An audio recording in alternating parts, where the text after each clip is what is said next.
नमस्कार दोस्तों, कैसे हैं आप सब। तो आज हम बात करेंगे रेड सी के बारे में। रेड सी एक आजकल बहुत ही हॉट टॉपिक है। क्यों? आपने न्यूज़ में देखा होगा और सुना भी होगा कि कंटिन्यूअस अटैक्स हो रहे हैं। जो भी कार्गो यहाँ से क्रॉस हो रहा है, जो भी शिप्स यहाँ से क्रॉस हो रहे हैं, उनके ऊपर एक मिलिट्री ऑर्गेनाइजेशन हाउथीज ये कंटिन्यूअस अटैक कर रहे हैं। तो क्यों ये ऐसा हो रहा है, क्या इसका सिग्निफिकेंस है और क्या इसका रेलेवेंस है आजकल की ग्लोबल इकोनॉमी में, तो ये सभी टॉपिक्स हम डिस्कस करेंगे। तो शुरू करते हैं सबसे पहले रेड सी से। So Red Sea as the name suggest, ये रेड सी से क्यों बोला जाता है कि ऐसा नहीं है कि ये पूरा सी जो है रेड ही है। It's not the case.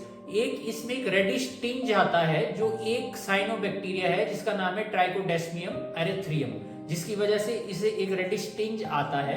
और ये जो साइनोबैक्टीरिया है, this is capable of fixation of nitrogen. ये जो बैक्टीरिया है it can fix nitrogen and it can convert into its usable form, that is ammonia. तो बेसिकली ये बैक्टीरिया जो है वहां ग्रो करता है जो कि जो है न्यूट्रिएंट डेफिशिएंट ओशंस और सीज होते हैं, वहां पे ये बैक्टीरिया ज्यादा पाया जाता है। तो इसलिए इसको जो है रेड सी बोला जाता है। तो this is one of the theories. एक थ्योरी ये है कि डायरेक्शंस के अकॉर्डिंग जो है, पहले के जमाने में जो कार्डिनल डायरेक्शंस थी उनके अकॉर्डिंग जो है सीज को नेम दिया जाता था। तो जो रेड सी है, जैसे इसका रेड जो है वो साउथ को सिग्निफाई करता है, और जैसे ब्लैक सी है वो ब्लैक जो है वो नॉर्थ को सिग्निफाई करता है। तो इस तरह से डायरेक्शंस के बेसिस पे भी जो है सीज को का जो नॉमेनक्लेचर किया जाता था। और कुछ एक और थ्योरीज भी है कि जो इसके आसपास जो सेमी एरिड एरियाज हैं उनमें जो माउंटेन्स है उनका कलर रेडिश था। बट जो मेन जो टू थ्योरीज जो हमने शुरू में डिस्कस की है, these are most relevant in these times. So दोस्तों, हम डिस्कस कर रहे थे रेड सी के कलर के बारे में, जो कि हमने अभी देखा कि ट्राइकोडेस्मियम एरिथ्रियम की वजह से होता है। सो इसे सी सॉ डस्ट भी कहा जाता है, जिसे कैप्टन कुक ने कोस्ट ऑफ ऑस्ट्रेलिया पे डिस्कवर किया था 1770 में। So Red Sea is one of the most saline bodies of water on this planet. और इसकी लोकेशन जो है, it is an inlet of Indian Ocean between Asia and Africa. To be more specific we can say Arabia and North Africa. So इसकी दो extension है, north west extension और south east extension. सो जो इसकी north west extension है that is Mediterranean Sea, और जो इसकी साउथ ईस्ट एक्सटेंशन है that is Indian Ocean. So दोस्तों, जो रेड सी का नॉर्दर्न एंड है that separates into Gulf of Aqaba and Gulf of Suez. और जो गल्फ ऑफ सुइज है that is connected to Mediterranean Sea via Suez Canal, जिसको हम बाद में डिस्कस करेंगे। और जो इसका सदर्न एंड है that is connected to outer Indian Ocean and Gulf of Aden via Strait of Bab el Mandeb. So Red Sea is surrounded by desert area and semi desert area. और Red Sea को किसी भी तरह का inlet नहीं है fresh flow of water का। तो अब हम डिस्कस करेंगे कौन सी कंट्रीज रेड सी को सराउंड करती है। सो मेनली 6 कंट्रीज है जो रेड सी को सराउंड करती है, और इसका एक बहुत ही सिंपल सा न्यूमोनिक भी है इन्हें याद करने का, SDE। सो ये कौन सी कंट्रीज है? Yemen, Eritrea, Sudan, Saudi Arabia, Djibouti and Egypt.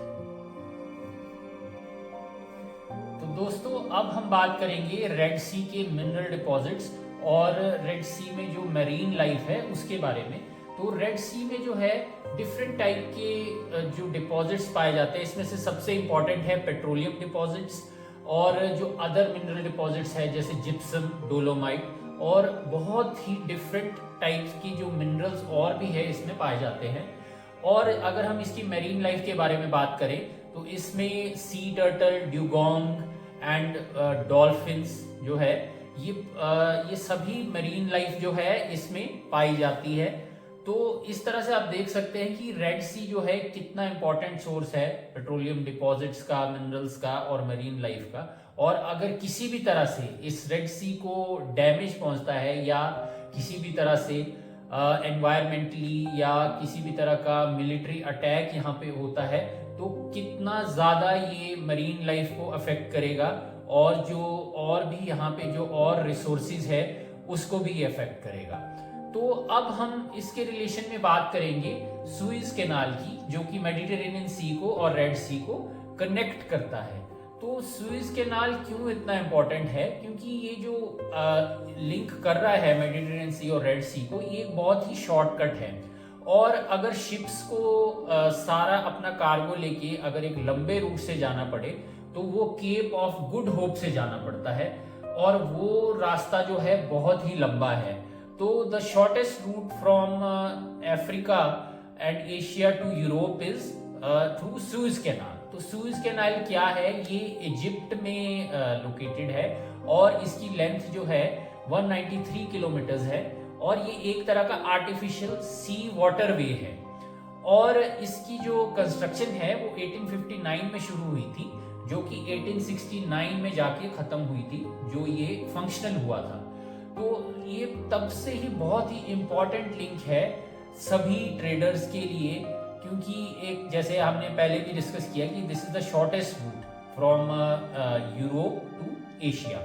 तो अगर लंबे रूट से ये सारे शिप्स अपना कार्गो लेके जाते हैं तो आप देख सकते हैं, और इसको आप जो है कॉम्प्रिहेंड भी कर सकते हैं कि कितना ज़्यादा जो है हमारे ग्लोबल एमिशंस बढ़ेंगे, ज़्यादा फ्यूल कंजम्पशन होगी, इन्फ्लेशन बढ़ेगी, महंगाई बढ़ेगी, और ग्लोबल जो एमिशन का फुटप्रिंट है वो भी इंक्रीज होगा, और टाइम भी बहुत ज़्यादा लगेगा सप्लाईज को पहुंचने के लिए। तो आप देख सकते हैं कि किसी भी तरह का अगर इस पे ये रूट जो है सिवियर हो जाता है due to any military attack और due to some other reasons, जैसे कि आजकल हम बहुत न्यूज़ पे देख भी रहे हैं कि एक हाउतीज एक मिलिटेंट रेबल ग्रुप है जिसने जो है कॉन्टिन्यूस अटैक्स शुरू किए हैं इस पर्टिकुलर रूट पे और रेड सी पे, जिसकी वजह से ट्रेड जो है बहुत अफेक्ट हो रहा है। तो ये सभी जो फैक्टर्स है ये बहुत ही डैमेजिंग है ट्रेड के लिए और ओवरऑल जो है ग्लोबल डेवलपमेंट के लिए। अब हम बात करने वाले हाउथीज के बारे में कि हाउथीज है कौन और वो बने कैसे, और जो है वो रेड सी पे कैसे अटैक्स कर रहे हैं। तो हाउथीज जो है वो एक रेबल ग्रुप है जो कि बना था 1990s में, जो कि बिलोंग करता है यमन को, जिसकी कैपिटल है सना। तो उस टाइम पे यमन की गवर्नमेंट बहुत अत्याचार करती थी लोगों पे, जिससे लोग बहुत परेशान थे। तो जो ये रेबल ग्रुप है हाउथीज, इन्होंने यमन की गवर्नमेंट को टॉपल कर दिया, तभी इनको आंसर अल्लाह भी कहा जाता है, जिसका मतलब होता है सर्वेंट्स ऑफ गॉड। हाउथीज जो है कॉन्स्टेंटली जो है ये हमास को सपोर्ट कर रहे हैं। हमास आपने देखा ही होगा कि आजकल जो इजराइल और हमास के बीच में युद्ध छिड़ा हुआ है कुछ एक महीनों से, और इस जो युद्ध का जो है कोई एक कांस्टेंट सॉल्यूशन नहीं निकल रहा है, और इसकी वजह से जो है वहाँ बहुत दिनों में हर दिन वहाँ पे जो है बहुत ज़्यादा डेथ्स हो रही हैं, दोनों साइड्स पे कैजुअलिटीज हो रही हैं। हाउथीज था वो एक अनार्म्ड रेबल ग्रुप था। So with the help of Iran जो हाउथीज थे वो एक आर्म्ड रेबल ग्रुप बना इन 2015। सो ये जो हाउथीज हैं ये कैसे कंट्रीब्यूट कर रहे हैं रेड सी के अटैक्स में? जो ये हाउथीज हैं, जो भी शिप रेड सी के थ्रू एशिया से यूरोप जा रही है या फिर यूरोप से एशिया आ रही है, उस पे ये सारे अटैक्स कर रहे हैं। तो इसकी वजह से एक ग्लोबल क्राइसिस हो गया है फॉर डिमांड एंड सप्लाई। तो हम यही आशा करते हैं कि ये ग्लोबल क्राइसिस जल्द से जल्द खत्म हो जाए और इस वॉर का एक पीसफुल एंड एमिकेबल सॉल्यूशन निकल जाए। Thank you.